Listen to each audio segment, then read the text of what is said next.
Nou voordat die kinders saam met Annelie gaan, het ek nou gehoor dat in die klassies, of in 'n klasie was daar nou behandel oor 'n lampie, nê? En hoe belangrik dit is vir ons dat ons soos daai lampie sal wees. En ons lewens stel 'n lampie voor. So ons is nou nie 'n fisiese lampie nie, maar Jesus sê die oog is soos 'n lamp en hy maak baie vergelykings, maar ons lewe is soos 'n lamp, nê? So as ek 'n lantern het, dan stel dit my lewe voor. En dit help ek is 'n lantern, ek is 'n lampie, of kom ek die woord gebruik die woord wat jy ook sal verstaan, 'n flits nie, nê? 'n Lampie se doel is hy moet brand. Daar's 'n battery in en daai battery maak dat hy sal brand, nê? So ek moet hom aanskakel, so jou en my lewe moet brandend vir deur Jesus wees. Dit help nie dat my lewe nie, ek is 'n lampie, maar my lewe skyn nie vir die Here Jesus en dit brand nie. Hoor gou mooi. As jy Matteus 25 mooi lees, dan gaan jy agterkom. Daar was 10. Jesus praat van 10 maagde. En 5 van hulle het olie gehad, ekstra olie, en 5 nie. En toe die bruidegom kom, dis die tyd waarin ons lewe in hierdie afwagting dat die bruidegom gaan kom. Hoor nou mooi. As jou lampie nie brand nie, mense wil dit nie hoor nie. Kyk nou mooi al die kinders, gaan jy agterbly. Jy gaan agterbly as Jesus gaan kom en jou beliggie en jou lampie brand nie. En hoor die Bybel sê, en middernag was daar 'n geroep, daar kom die bruidegom, gaan uit om hom tegemoet. Toe gaan die wyse maagde uit en hulle verwag deur Jesus en die Bybel sê, en hulle het ingegaan en die deur is gesluit. Toe kom al die ander 5 maagde en sê, hulle klop, hulle sê, maak vir ons oop. Hierdie verskriklike woorde. Ek ken julle nie. So sorg, kinders, sorg dat jou lampie aan die brand is vir Jesus. As hy kom, gaan jy agterbly. As jou lampie nie brandend, skynend is vir die Here Jesus. Is dit reg? Jy verstaan dit so, nie? Wonderlike lesse wat julle leer in die sonnaskool. En ek wil tog vir julle vra, as julle nie weet, as julle nie seker is nie, moenie hier sit nie, en sê, ag, dis net vir groot. Daar in die kinderkerk, daar wat aan die aanleiding vanmôre gaan wees, en die ander dag, gaan sê vir hulle, nee, ek is nie seker my lampie, of my lampie brand nie. Wat 'n voorreg om op so jong stadium te sorg dat jy 'n brandende lampie oefen jou daarin. Kan ek gou net 'n storieetjie vertel? Die storie in 'n ware verhaal. Gisteroggend is ek op 'n plek en ek wag en ek lees van 'n admiraal. En hulle het hom 'n paar vrae gevra en onder andere het hulle vir hom gevra, hoe het hy gekom in die posisie waar hy is in die vloot? En hy sê die grootste les wat hy geleer is en wat gemaak het dat hy hierdie pos kon bereik, was die feit dat hy dissipline geleer het deur sy bed op te maak. Om in die oggend sy bed op te maak. En almal het hom so snaaks aangekyk en sê, bed opmaak? Hy sê, dis die grootste dissipline wat ek geleer is. Want as ek my bed kon opmaak vroeg in die oggend, dan het alles wat ek gedoen het afhang van hoe ek my bed opgemaak het. As ek dit met die regte gesindheid en mooi, dan alles wat daarna gaan gebeur. Hy sê, en dit was 'n goeie dissipline en 'n gewoonte. So ek wil hierdie illustrasie gebruik nie. En hy sê, as jy 'n slegte dag gehad het, het jy dan gebeur vanaand, as jy terugkom in die kamer, is jou bed mooi opgemaak, jy kan goed slaap. Hoor mooi, kom in hierdie mooi roetine, kom in hierdie mooi gewoonte, om te sorg dat elke dag, Here Jesus, my lampie moet vandag vir Jesus brand. En weet jy hoe bly jou lampie brand? Getuig van die Here Jesus. Ander kom steek aan. As jy met 'n kersie loop, en ander se kersies brand nie, dan kom hulle, en hulle kom steek hulle kersie by jou aan. As hulle sien jou kersie brand, as jou liggie brand. Hoe kan ek dit ook kry? Reg so. Maar jy's wat aan Annelie vra. Annelie, ek gaan dit in jou hande los. Jy gaan dit vir my verder verduidelik. En ek gaan vir die kinders vra om daar na die voorportaal toe te beweeg. Baie dankie.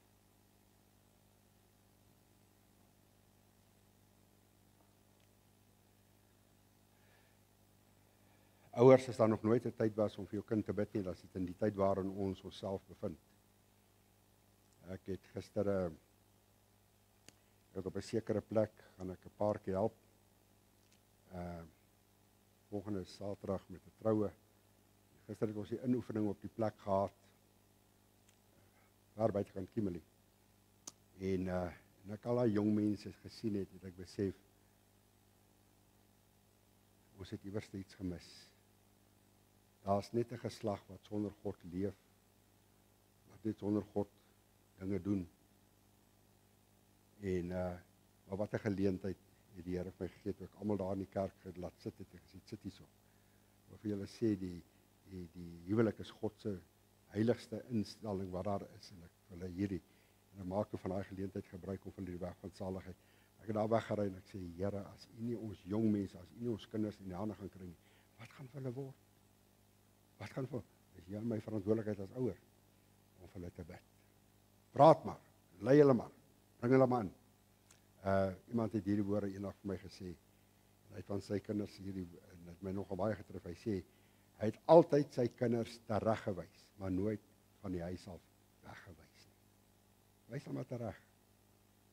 Wys hulle maar terug. Eerste, kom maar weer terug. Huis toe. Here Jesus, ons is vanmôre hier. Ons gaan om die woord sit.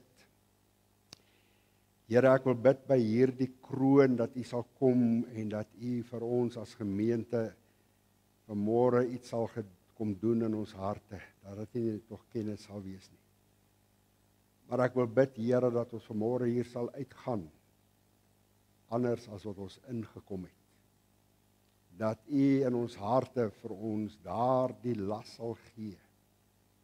Daardie las wat Jesus gehad het, selfs toe hy aan die kruis gehang het. Here, ek kon nie anders as om aan daardie woorde te dink, wat iemand eendag gesê het, en hy het gedig in 'n koortjie, Lord, crucify, give me a heart like thy. Gee ons vanmôre U hart, Here. Gee vir ons ander oë as ons na mense kyk na vanmôre, Here. Help U vir my dat ek die woord vanmôre reg sal sny. En dankie, Here, dat ek vir U kan vra dat U woord sal kom eer. U woord. Dankie, dit is U woord. Die woord sê, God plaas sy woord bo kan sy naam. En die woord van God, Hebreërs 4:12 sê, is lewend. U woord is kragtig. U woord is skerper as enige tweesnydende swaard. En kom vanmôre weer by hierdie kroon, Here, kom. Skep 'n behoefte. Ek wil my naam op daardie lys hê. Want ek wil eendag daardie kroon uit die hand van Jesus ontvang. Mooi, so goeie en getroue diensknegt. Kom, Here, word verheerlik. Ons bid dit in Jesus se naam. Amen. Nou vriende, ek is met U besig oor hierdie gedagte krone. En ek baseer dit uit Openbaring hoofstuk 22, waar 3 keer hierdie woord staan. Kyk, ek kom. Vers 7 sê, baie kortliks, kyk, ek kom. En vers 12 sê Jesus hierdie woorde, hy sê, kyk, ek kom en my loon is by my, om elke een te vergeld, volgens sy werke. Nou, ek praat met kinders van die Here. Dis net kinders van die Here wat krone gaan ontvang. 'n Kind van die Here is daardie persoon wat ontmoeting met Jesus gehad het in sy of haar lewe, wat Jesus ontmoet het as hulle persoonlike verlosser en saligmaker. So, en dan die vers 22 sluit hy dan ook af met die woorde, kyk, ek kom. Ja, kom, Here Jesus, kom. Daar's 'n verwagting in my hart dat die Here Jesus moet kom. Dis die 22ste vers wat dan daardie woorde sê. So ek praat met u oor hierdie gedagte, die beloningsseremonie voor die regterstoel van Christus. Wonderlik. Ek dink jy het ook al baie saam met my oor hierdie gedagte gepeins en gekou aan hierdie gedagte. Hierdie sekere paviljoentjie wat eenkant gesit is, vir die eregaste. Dit was vir hom of vir haar beskore gewees. En daardie regterstoel waarna Paulus verwys in 2 Korintiërs 5 vers 10, want ons almal moet voor die regterstoel van Christus verskyn. Toe het Paulus dit in gedagte, hy praat met kinders van die Here. Daar gaan 2 verskynings wees. Jy moet nou weer hoor, daar gaan 'n regterstoel oordeel wees, maar dis meer 'n regterstoel beoordeel. Met ander woorde, jy gaan beloning ontvang, ons gaan Jesus in die lig tegemoet, maar hier gaan die ongeredde, die persoon wat Jesus nie ken nie, en dis 'n verskriklike dag, ek noem dit Payday, die groot wit troon oordeel. Elke mens, hoor gou mooi, as jy nie in hierdie lewe bereid is om jou knie voor die Here te buig nie, en jy is so groot hou, daardie dag, sê die Bybel, sal elke knie voor hom buig, en elke tong sal bely, dat Jesus die Christus is. Wonderlik om dit te kan sê vanmôre, nee. Matteus 16 vers 16 vra Jesus vir sy disippels op 'n stadium, hy sê, wie sê julle is ek? Party sê Elia, party sê Dida. En Petrus gaan staan en hy sê hierdie woorde, U is die Christus, die Seun van die lewende God. En Jesus sê, vlees en bloed het dit nie aan jou geopenbaar nie, maar my Vader wat in die hemel is. Om daardie woorde te sê, U is die Christus, die Seun van die lewende God, as die Heilige Gees dat hy hier vir jou kom lewend maak, nie vriende. Maar daar sal elke knie buig. So ek praat met u oor daardie ontmoeting, wanneer Jesus nou sy kinders kom haal, en daar gaan 'n beloningsseremonie daar wees. En ek praat telke male met u, as ek by die slotgedeelte kom, dan praat ek met u oor hierdie woorde, is jou naam op die lys. Ek het al met u oor hierdie gepraat, en ek gaan vanaand oor hierdie een praat, die laaste een. Hy word ook genoem die kroon van die lewe. Let op, elkeen van hierdie krone het twee name, die kroon van die lewe of die martelaarskroon. En elke keer vra ek my, wie kwalifiseer vir hierdie kroon? So vanaand gaan ek hierdie een antwoord vir u. Ek het begin met hierdie een, die onverwelklike kroon, en die geestelike wedloperskroon. Dis nie hoe ek begin nie. Dis hoe ek eendag gaan eindig. Hoe ek gaan klaar maak. Maar ek wil vanmôre vir u die versekering gee, ek sien dit. Ek het nie nodig om wyd te gaan kyk nie, ek sien dit in ons eie gemeente, hoe mense besig is om geestelik moeg te word. Hulle gaan sit. Hulle gaan sit. Die kroon van heerlikheid, verlede Sondag aan daaroor gepraat, ek gaan nou weer terug, om 'n paar dinge net daar te sê, of die herderskroon. En dis 'n wonderlike beloning wat wag, 'n spesiale beloning wat wag vir geestelike werkers. Vir predikante, pastore, evangeliste, en ja vriende, ek moet dit met 'n traan sê, dat die respek wat die wêreld gehad het vir die kansel is nie meer daar nie, maar ek wil vir u sê dat God het 'n beloning vir predikante wat hulle gestaan het en getrou was aan die evangelie. Elke geestelike werker wat getrou was om die evangelie van Jesus Christus reg te sny. Ons lewe in 'n tyd wat mense dit nie meer wil hoor nie, vriende. Ons lewe in 'n tyd waar mense volgens hulle gehoor gestreel wil word. Ons leef in daai tyd. En ek wil vanmôre vir u sê, as ek nou dinge vir u gaan noem, wil ek net terugkom. Ek het verlede Sondag aand, ek dink dis die kortste boodskap seker wat ek nog in Kimberley gebring het. Ek het seker gewonder wat gebeur het, nee. Maar ek het op 'n stadium lekker gevoel hier voor en toe sny ek my boodskap kort. Maar ek gaan terug. Ek wil net vir u iets 'n paar dinge sê. So die kroon van geregtigheid het hy gepraat vir verlede Sondagoggend, of die wederkomskroon, nee. Hulle wat hom verwag. Hulle wat sy koms liefhet. Ek hoop jy gaan terug en jy gaan bid vir hierdie krone. Sal jy ooit hierdie kroon ontvang? Die standaard is, jy moet hom verwag. Here, gee my 'n verwagting hier binnekant dat u kom. En ek het vir u gewys, hoe weet 'n mens daardie persoon verwag die koms van Jesus? Waaraan sal jy dit meet dat daardie persoon die koms van Jesus liefhet? En ek het vir u 'n paar dinge ook daar uitgelig. En vanmôre wil ek met u praat oor hierdie kroon.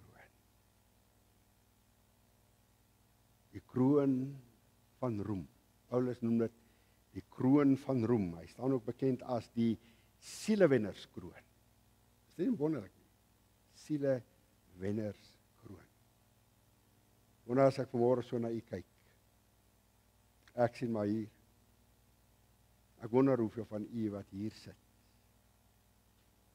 gaan ooit eendag hierdie kroon uit die hand van Jesus. Dis my mooi as ek dit vir u sê, en dit is my werklikheid. Jesus gaan nie 'n afvaardiging stuur dat jy iemand namens hom die kroon moet oorhandig nie. Hy gaan dit self doen. Hy gaan jou naam self noem en hy gaan jou sê om na vore te kom. Is jou naam op hierdie kroon. Ek gaan vanmôre dinge vir u sê en ek bid dat die Heilige Gees van God dit vanmôre hier iets sal kom wakker maak hier binnekant. Wanneer ek met u oor hierdie kroon praat. Ek het verlede week net vir u 'n paar dinge daar sê. En ek het verlede week 'n bietjie gepraat oor die toestand waarin die kerk van die Here Jesus haarself bevind. En in watter toestand die kerk van die Here Jesus is. En ek hou daarvan om illustrasies vir u te noem, om net vir u te sê hoe laag hierdie standaard gedaal dat ons daarmee gewoond geraak het. Dis maar reg. Dis maar reg dat sekere dinge op kerkterreine gebeur. Dis maar reg dat ons sekere persone maar net vra om agter die kansel in te skuif en dan te maak of om onder die naam van die evangelie sekere dinge te doen. Ek wil vir u sê, ek seker al baie keer gewonder hoekom ek nie baie sprekers inkry nie. Maar iemand klim nie sommer net hier agter en kom staan hier agter en ek het nogal baie respek vir die kansel en ek het baie respek vir u. So ek laat nie net mense toe al word ek gevra in Kimberley, al is die evangeliste of sekere mense in Kimberley en sê weet jy hulle soek geleenthede. As daardie persoon nie ek persoonlik met hom 'n onderhoud gevoer het en ek wil weet wanneer is hy gered? Hoekom wil hy hiernatoe kom? Omdat ek al 1 of 2 toetse gedop het. Kom ek vertel vir u. Een Sondagmôre het 'n prediker vir my gevra of ek nie iemand net 'n kans wil gee.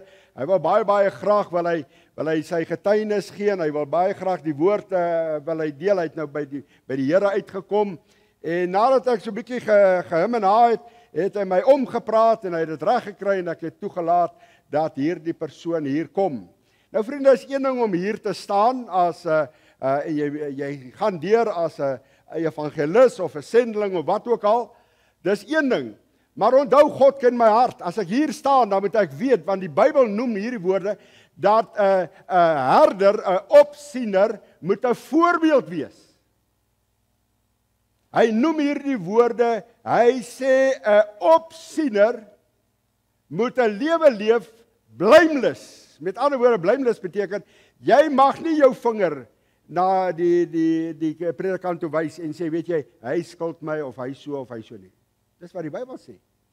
So dit geld nie net vir die dominee nie, dit geld vir 'n sonnaarskoolonderwyser, dit geld vir enigiemand wat vir die Here werk. Jou lewe moet deursigtig wees, jou lewe moet deurskynend wees as ek so kan sê, transparant. So het hierdie persoon hier en hy het mense ek wil amper sê 'n trance gehad. En dit wat gebeur het en dit wat gebeur het en dit wat gebeur het. En nie lank in daai selfde tyd, ek dink dit was dieselfde dag. Toe sê iemand vir my en hy het nie geweet hy's nie van Kimberley nie. En hy het nie geweet dit sal hier uitkom nie. En ek het daar gesit en ek het die persoon het my nou nie baie beïndruk nie want almal was so beïndruk oor hierdie persoon wat hy doen en hoe. En iemand sê vir my in hierdie gemeente, weet jy daai man skuld ons duisende rande.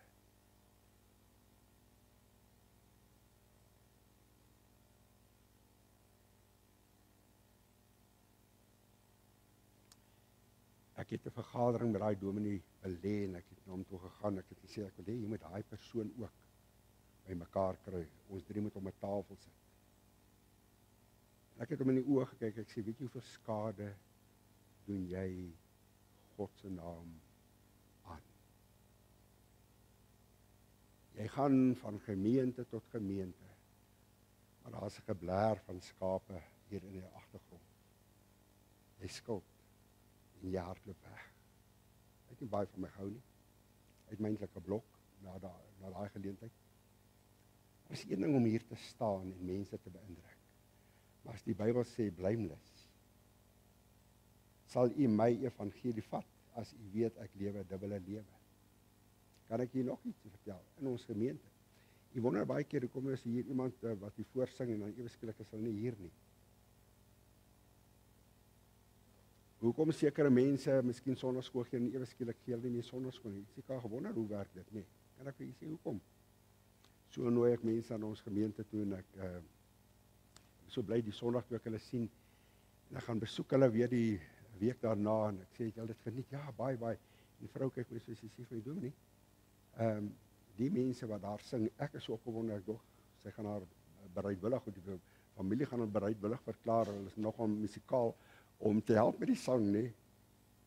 En die vrou kyk my so sy sê vir my, die mense wat daar sing, ken Dominee hulle lewens. Ek sê jong, ek ken al Sondag, nou begin ek al klaar keer. Ek sê hoekom? Sy sê daai persoon hardloop van ons al weg. Hulle skuld ons besigheid. Baie geld.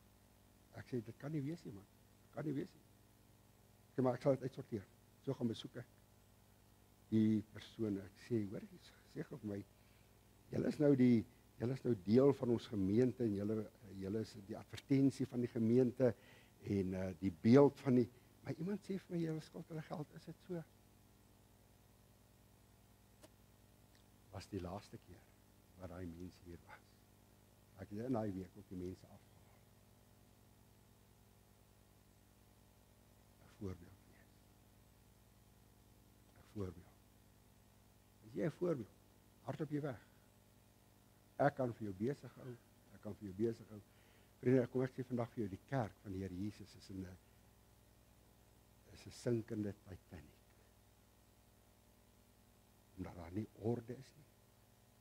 Ek het hierdie week weer gewonder, Here, wat sal predikante eendag, ek wonder hoeveel sal hierdie kroon, hoeveel evangeliste, hoeveel pastore, wat in die naam, onder die naam van Jesus, Here Jesus het gesê in Matteus 24, hulle sal onder my naam,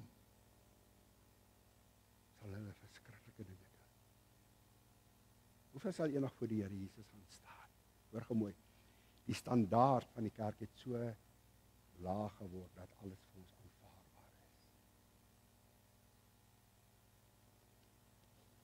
is. In 'n radius van minder as 2 kilos, ek kan vir u wys, as ek dit nou vir u op die skerm wys, kan ek dit vir Gerard gee, kan ek dit wys, uitnodigings, 'n bazaar, die Saterdag aand 'n sokkie in die kerk, in die kerksaal, en Sondagmôre nagmaal.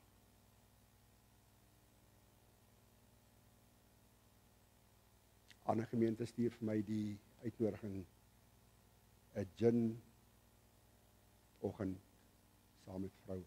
Dit is 'n baie bekende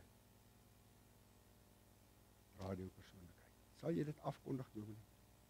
Binne in die kerk. Ons het gewoond geraak aan sop en sherry aande. Ons het gewoond. Dis waar die kerk is. Is geen wonder dat mense geen begeerte het. Want die kerk kan vandag niks vir hulle bied nie. Daar was 'n tyd gewees waar die kerk buitekant was. Nou het die kerk binne die wêreld gekom. Die wêreld het binne in die kerk gekom. Ons is nie meer daai afgesonder waar mense ons deur ons lewens 'n begeerte het om na Jesus te kom nie. Maar ek moet aangaan. Kom ek noem vir u hierdie kroon. Blaai saam met my as jy hierdie kroon wil hê, wil weet waar hy staan. Kyk wat sê die Bybel. Dis 'n wonderlike kroon, vriende. Ek bid en ek vertrou dat die Here vir my sal help. Wonderlike kroon hierdie. 2 Tessalonisense praat Paulus, en jy moet mooi oplet, wat sê Paulus hier? Hy gebruik sekere woorde in hierdie gedeelte, en hy sê, wie anders, 1 Tessalonisense 2 vers 19, hy sê, want wie anders as julle? Nou wie is die julle? Jy moet altyd die vraag vra, want wie anders as julle? Nou vir wie skryf Paulus? Hy skryf vir daai gemeente in Thessalonika, en hy sê, want wie anders as julle, hy verwys nou na mense, is ons hoop of blydskap of kroon van roem. Mooi woord nie. Wie is die julle?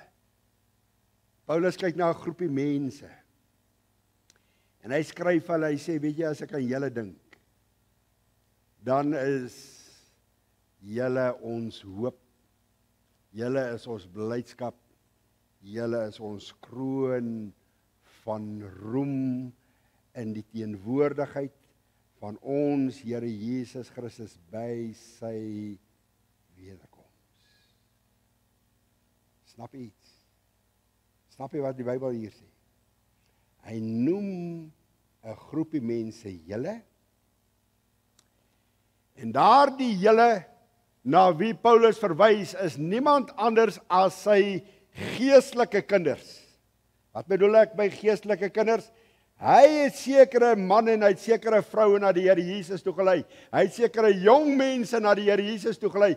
Die Here het hom as 'n instrument gebruik. Hy was nie skaam nie. Hy sê in Romeine 1 vers 16, ek skaam my nie vir die evangelie van Christus nie, want dit is die krag van God tot redding vir elkeen wat glo. Paulus het daar gestaan en hy het begin praat met mense. En hy het daai mense die Here Jesus gevind en hy kyk na hulle en hy skryf vir hulle, hy sê, want wie anders as julle. Liewe kind van die Here, kyk vir my.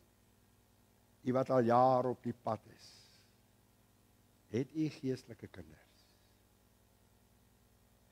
Mense na wie vanmôre kan verwys as, daai dogter is my geestelike dogter. Daai seun is my geestelike seun, daai man, ek het hom na die Here Jesus toe gelei, daai vrou, ons praat van geestelike kinders, 'n julle. Het jy 'n julle in jou lewe? Hy sê, want wie anders as julle? Hy sê, julle gaan maak dat ek hierdie kroon, hierdie silwerderskroon, uit die hand van Jesus gaan ontvang. Silwerderskroon. Ek wil vanmôre vir u dit sê. Elkeen, praat nou met 'n kind van die Here, wat hier sit vanmôre. Elkeen wat help met die insameling van die sieleoes. Elke kind van die Here wat die sekel van die evangelie in sy of haar hand neem, wat nie skaam is nie, en in hierdie wit ryp oesland instap. Hierdie ryp oesland, hy word genoem van mense siele. En die garwe vir Jesus begin maai. Elke kind van die Here Jesus wat iemand anders na die Here Jesus toe wen. Met hom gepraat het, met haar gepraat het oor die Here Jesus, die voorreg gehad het om saam met haar die persoon te bid, en jy hoor hoe gee hy sy lewe of haar lewe vir die Here Jesus, hoor gou mooi, daar's 'n beloning. Daar's 'n beloning. Hoor gou mooi, ek wil vanmôre vir julle sê, dit is nie maklik om vandag met siele te praat nie. Die boodskap van die kruis, die boodskap van die kruis was nog altyd 'n struikelblok vir die wat verlore gaan. Praat met mense oor Jesus, dominee, dis Sondag se tyd. Dis Sondag. So hoor ek mense sê. Of dis nie nou die geleentheid nie, hoor ek iemand anders sê, maar hoor gemooi. Elke een wat in hierdie wit oesland ingegaan het, hoor jy hoef nie te gaan kyk nie, die oesland is klaar wit. Hy spierwit. Jy moet net hierdie gerf vat. Jy moet instap. Daardie persoon noem Jesus vissers van mense. Hy noem daardie, hoor hierdie mooi woord, sielewenners. Ek wen 'n siel uit die koninkryk van die duisternis. Die Here gebruik my as sy instrument, 'n bloedgewaste, eenvoudige persoon. Jy het nie 'n graad nodig, jy het nie kwalifikasie nodig nie. Al wat hy vra, praat met iemand, help hom of haar om by die Here Jesus uit te kom. Sielewenner. Jy wen, jy maak en jy sorg dat die koninkryk van die duiwel arm word. Jy sorg dat daar die siel in die koninkryk van die lig inkom. Jy wen hom. Spreuke sê hy wat siele wen is wys. Hoor jy die ander woord wat gebruik word? 'n Sielesoeker. 'n Sielewenner en 'n sielesoeker. Ek soek. Jy sien 'n visserman as hy waters toe gaan. Hy weet nie of daar vis is nie. Hy gaan met die doel, ek wil vandag hierdie aas gebruik. Ek wil met 'n vis huis toe gaan. Liewe kind van God, dit moet jou gesindheid wees as jy die oggend opstaan. Jy sien ek en jy is so met die sorge van die lewe besig dat hulle wat die Here Jesus nodig het, gaan by ons verby. Ons het nie tyd om met hulle te praat nie. Ons het nie tyd nie. Ons maak nie tyd nie. Want weet jy hoekom? Ek is nie 'n visser van mense nie. Gered ja, maar visser van mense. 'n Sielesoeker, 'n sielewenner, is die een. Maar gemooi net die sulke is. Net daai 3 woorde, dit is hulle wat eendag voor Jesus gaan staan. Om hierdie kroon, hoor wat sê Paulus, die kroon van roem, die sielewennerskroon, gaan beloon word. Heer Jesus gaan dit persoonlik vir jou oorhandig. Ek wil jou reguit vraag. Beantwoord hom vanmôre iewerste, miskien daar, of as jy by die huis is op jou knieë, maar eerlik. Het jy al ooit met iemand oor Jesus gepraat? Jy sien Jesus, 'n blinde man kom by hom en hy sê hy wil sien. Jesus vra, wil jy sien? Hy sê ja, en Jesus maak klei daar en hy sit dit op sy oë en hy sê, hy raak sy oë aan, hy sê, wat sien jy? Hy maak sy oë oop, hy sê, Here, ek sien mense soos bome voor my. Liewe kind van God, ek spreek vanmôre vir jou aan en ek wil vanmôre vir jou sê, mense rondom jou is soos bome. Jy het hulle nog nooit gesien, soos Jesus hom of haar sien, as iemand wat Jesus nodig het. En as hy gaan sterf, gaan hy sonder Jesus, sonder hoop en sonder God sterf. Het dit al vir jou deurgedring? Het dit al vir jou 'n werklikheid geword hier binne? Miskien moet jy vanmôre sê, en die Here Jesus het daai blinde man se oë vir die tweede keer aangeraak, toe vra Jesus sê, nou? Hy sê, nou sien ek, Here. Miskien moet jy vanmôre sê, Here, ek het nog altyd mense soos bome gesien. Dis hoekom ek nog nooit met iemand gepraat het oor die Here. Het jy al met iemand gepraat? Skaam? Ek wil vanmôre vir jou 'n paar dinge wys. Hoor wat beloon Jesus. Wat sê hy self? In Johannes hoofstuk 4 van vers 35 en 36. Ek gaan dit nou vir jou wys. Terwyl van tyd. Hier is iets wat Jesus beloon. Kyk die beloning wat Jesus, hy beloof 'n beloning. Hy sê, hy wat maai, ontvang loon. Ek sê weer vanmôre vir u, het nie nodig om te bid, Here, maak die oeslande wit. Here, red siele. Weet jy wat met jy gaan? Jy moet opstaan en in die geloof die sekel vat en in hierdie wit oesland van mense siele instap. En jou sekel inrek. En begin maai. Hy wat maai. Hoor mooi. Mense is honger, hulle soek. Hulle het 'n begeerte dat iemand, dat 'n kind van die Here met hom of haar oor die Here Jesus moet praat. Hy wat maai. Jesus beloof, hy sê, hy sal beloon word. So hierdie sielewinnerskroon is 'n spesiale beloning aan almal wat vissers van mense op aarde was. Is jy 'n visser? Of vanmôre vir u sê, die engele in die hemel begeer om die werk te doen wat kinders van God op aarde kan doen. As die Here Jesus vanmôre moet sê, engele, ek het 'n legioen engele nodig. En dat julle na hierdie aarde toe sal kom, 'n legioen is 6000.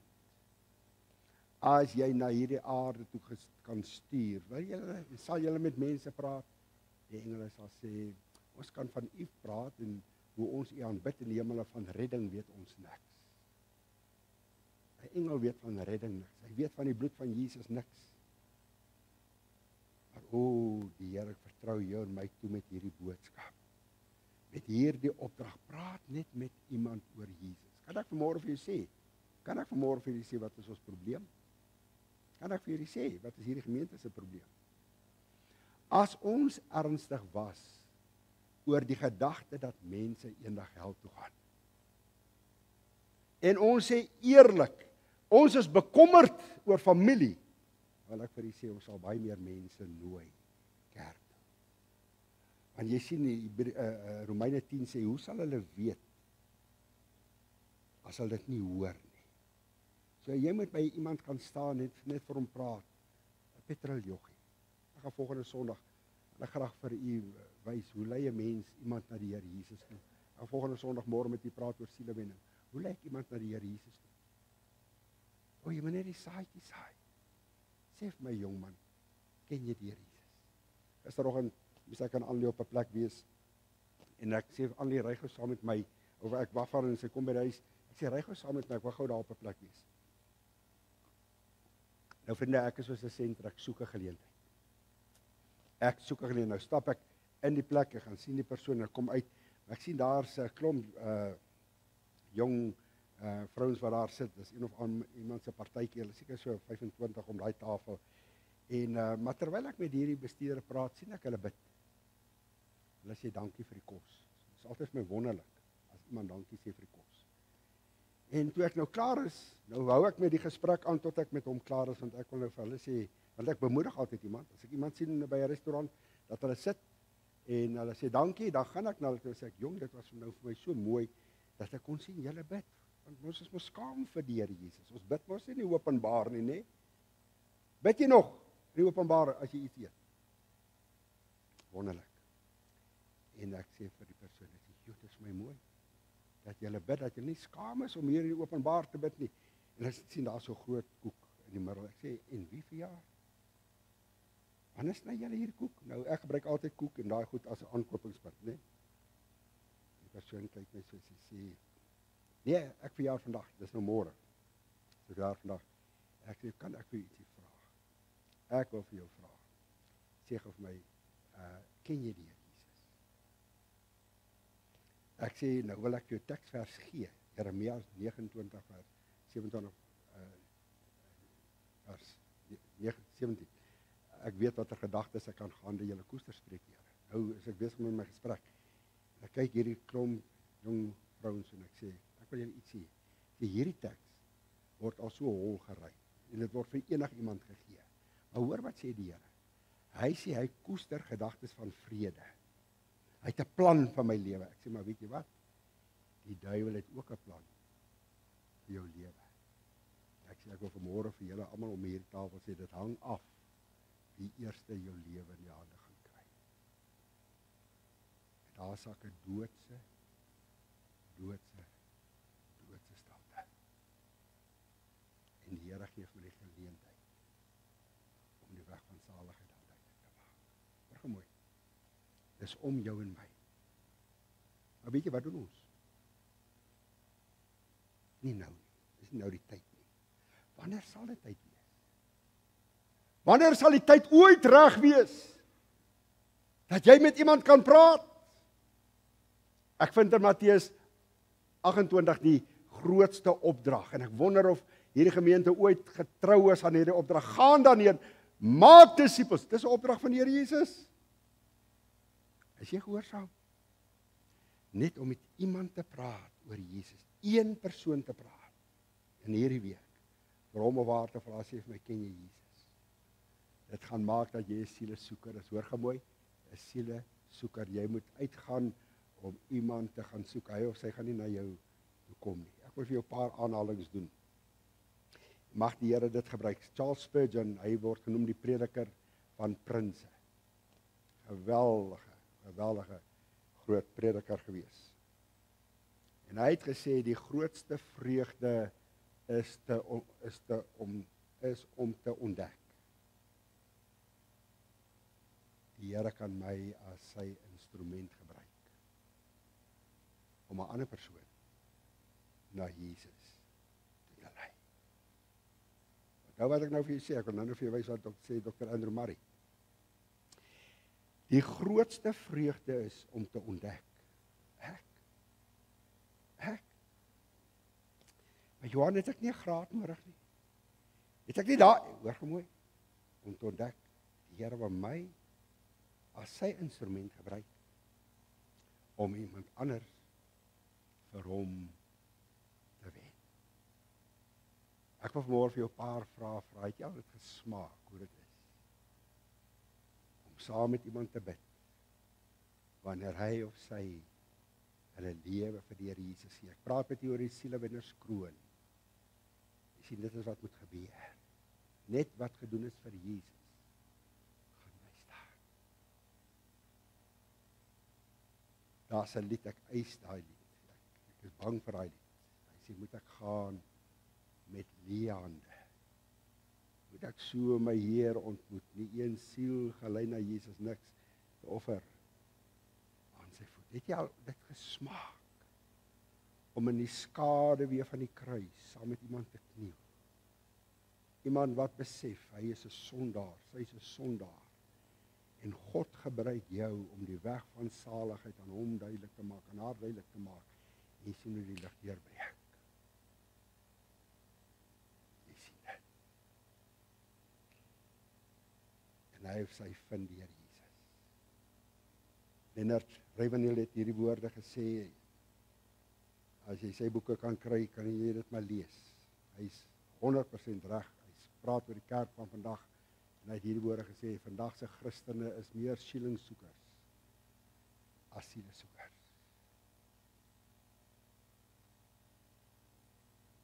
Vandag se Christene is meer sielingsoekers, is meer ingestel op materiële dinge. Is dit nie so nie? Materiële dinge. As sielesoekers. Nou moet ek dit nie nou kyk nie. Nou nie. Jy word daarom betaal. Jy word daarom betaal om hierdie werk te doen. Dis waarvoor die Here jou geroep het. Jy doen dit? Nee.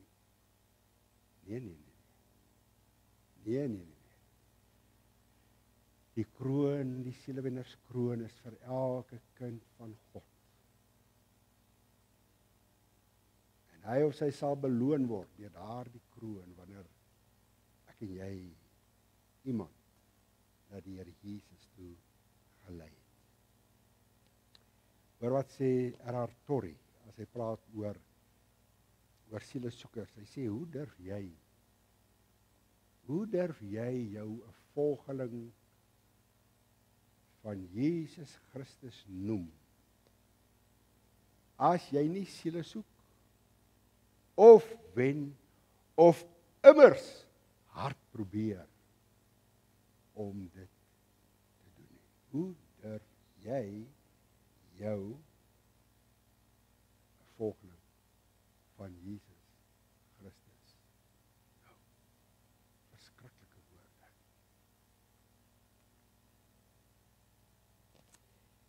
Die Here Jesus, my voorbeeld.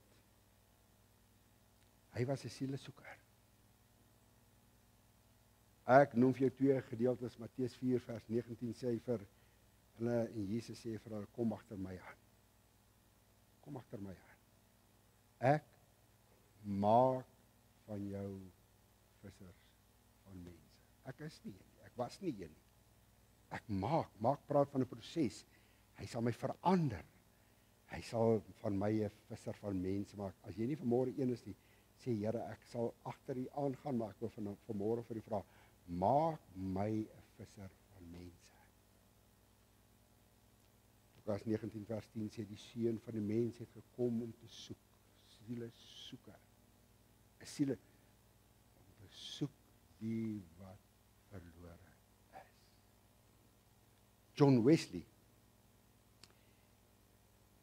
maak die volgende stelling. Hy sê, laat ons nie stil bly. Laat ons nie stil deur die lewe gly en die hemel binneglip sonder om die trompet van die evangelie hard, lank en duidelik vir ons saligmaker Jesus Christus te blaas nie. Dan sê hy verder hierdie woorde. Hy sê, laat ons sorg. Laat ons, hoor hierdie woorde, laat ons daarvoor sorg dat die Satan 'n dankdiens in die hel sal hou. As hy die nuus verneem dat ek en jy die slagveld verlaat het en die hemel toe gaan.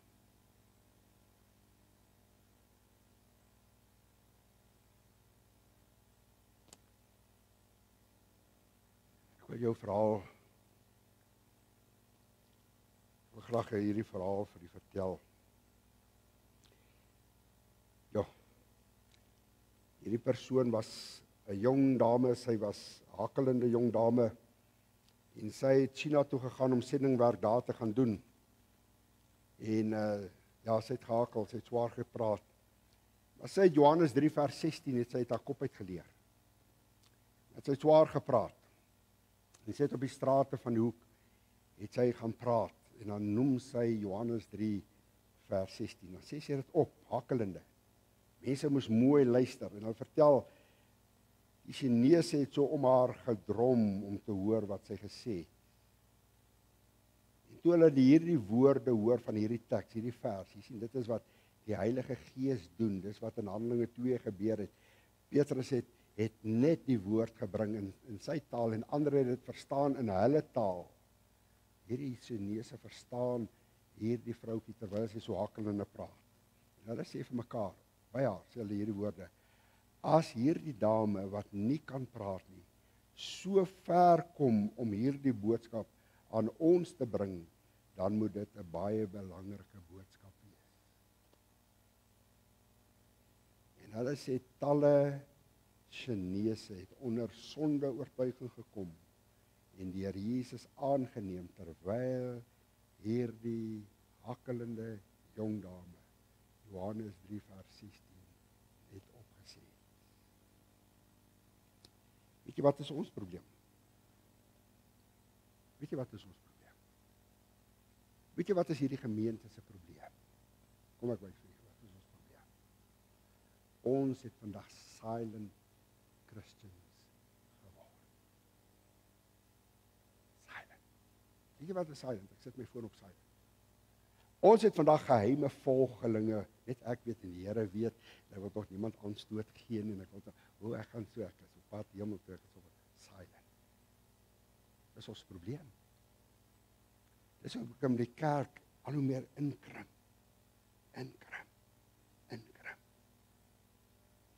En ek wil vanmôre vir u sê, as u 'n silent Christian is, as u vanmôre 'n geheime volgeling van die Here Jesus is, wil ek vir jou in jou oë kyk en dit vanmôre vir jou sê, jou probleem hoekom jy so is, jy skaam jou vir die evangelie van Jesus Christus.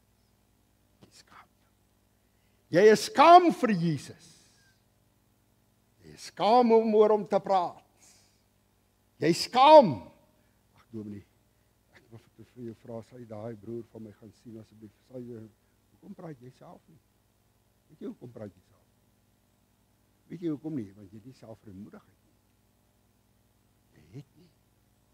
Jy skaam vir die evangelie. Paulus sê, Romeine 1 vers 16, ek skaam my nie. Hoor wat sê hierdie man op sy sterfbed. Hoor wat sê hy. Hy sê, ek is nie bang om te sterf nie. Hy sê, ek is gered. Hy sê, maar ek is skaam om te sterwe. Ek is nie bang, ek is skaam. Ek is skaam om voor Jesus te gaan staan, want ek het so min op aarde vir hom gedoen. Blaas hy sy asem uit. Ek is nie bang om te sterwe nie. Ek is so skaam. Daar's baie kinders van die Here, en ons sit vanmôre in hierdie diens so. Gered, ja. verlore lewens. Niks gedoen vir Jesus. Niks. Maar wat sê Andrew Murray? Dr. Andrew Murray. Hy sê as net een Christen, as daar net slegs een Christen in die wêreld is, dink jouself in hierdie wêreld net een persoon. En hy, daai een persoon, het net in 1 jaar iemand vir Jesus gewen. Het jy die sommetjie? Een persoon, en in daai 1 jaar wen hy deur Jesus. En elke bekeerling het weer op hulle beurt net een siel vir Jesus gewen, sou die hele wêreld binne 31 jaar geëvangeliseer gewees het. 2025. Die jaar 2025. En ons sit met 'n verlore gaande wêreld ver van God af. Hoekom? Die kerk het sy roeping verloor. As een persoon op aarde was, en daar het nog iemand gekom en hy het iemand na die Here toe gelei, en daai twee het nog iemand na die Here toe gelei, en daai en dan nog iemand na die Here toe gelei. Binne 31 jaar was die wêreld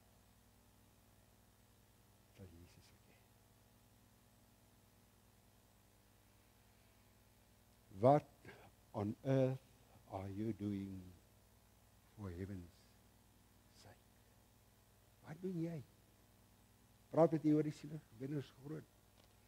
Nou hier kom die groot vraag. Jy het nou al gewonder. Wat gaan ek met my kroon doen? Kan ek dit vir jou lees? Nou moet jy dit saam met my blaai. Wat gaan ek met my kroon doen? Blaai saam met my na Openbaring 4. Het jy dit geweet?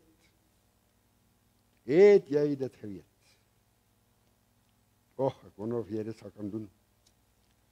Ek wil jou motiveer vanmôre. Wat gaan ek met my kroon doen?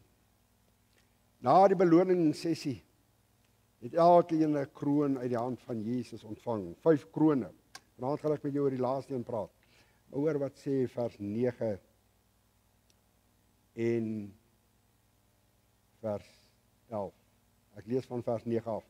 En elke keer as die lewende wesens heerlikheid en eer en danksegging gee aan hom wat op die troon sit voor Jesus, wat tot in alle ewigheid lewe, val die 24 ouderlinge neer voor hom wat op die troon sit en aanbid hom wat tot in alle ewigheid lewe. Hoor mooi, en werp hulle krone voor die troon neer. Hoekom? Uit dankbaarheid. Ag Here, dankie. U het my siel uit genade gered. Ek dank U dat U lewe gegee het. Hoor mooi, vers 11. U is waardig. Hoor die lied wat hulle sing, U is waardig. Hulle vat hulle krone. Hulle sit nie op hulle eie kop nie. Hulle vat hulle krone en hulle sit dit voor die voete van die Here Jesus neer. U is waardig om te ontvang eer en lof en heerlikheid. O, dit kom U toe. Dit kom U toe. Dit kom U toe. Sal jy kroon hê? Sal jy kroon hê? Om aan die voete van Jesus neer te lê. Hoor wat sê Johannes in 1 Johannes 2 vers 28. En nou my kinders, bly in hom, sodat ons vrymoedigheid kan hê. Wanneer hy verskyn en nie beskaam voor sy troon, sit ek vir jou in aanhalingstekens, beskaamd voor sy troon van hom af weggestuur word nie. Beskaamd. Die een siel gelei na Jesus, niks te offer aan sy voet. Kan ek jou weer die startbedwoorde? Hier is 'n aangrypende gedig. Ek gaan hom ten slotte vir u lees.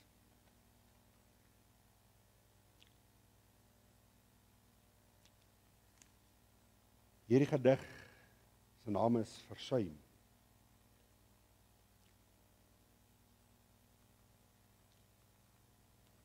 Kyk 'n bietjie hierdie, ek gaan vir jou op die bord gooi. Let op die seisoene wat hierdie skrywer nou hier praat. Hy sê heel vroeg op 'n koel lentemôre het die Heiland hier by my kom staan. Die saad van my woord moet gesaai word. Hoe lyk dit, my kind? Sal jy gaan?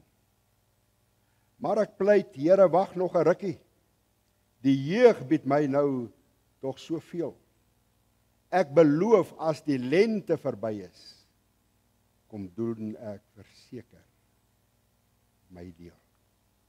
Teen dagbreek, een mooi somersmôre, het ek die Heer duidelik hoor sê, die saad reeds gesaai moet versorg word en jou bystand, my kind, moet ek hê.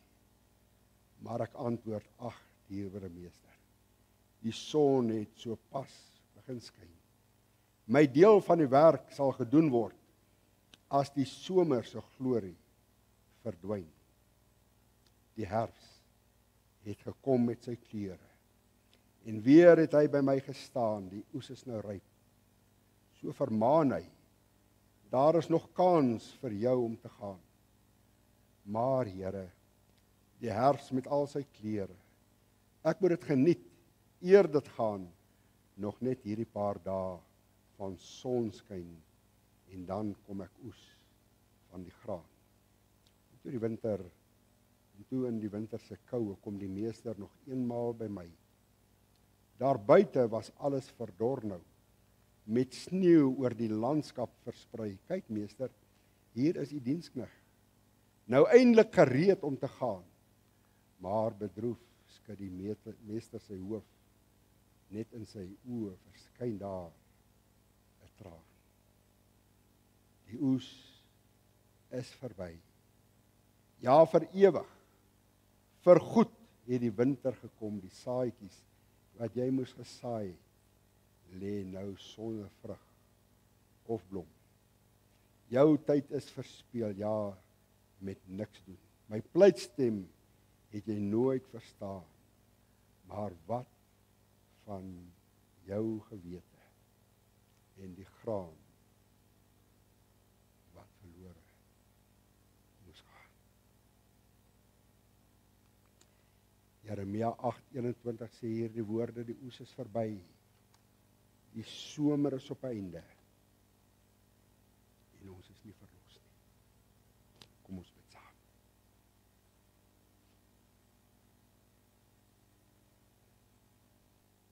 Here Jesus, ons het vanmôre by so 'n belangrike kroon kom stil staan, die sielewinnerskroon. Paulus praat van die kroon van roem.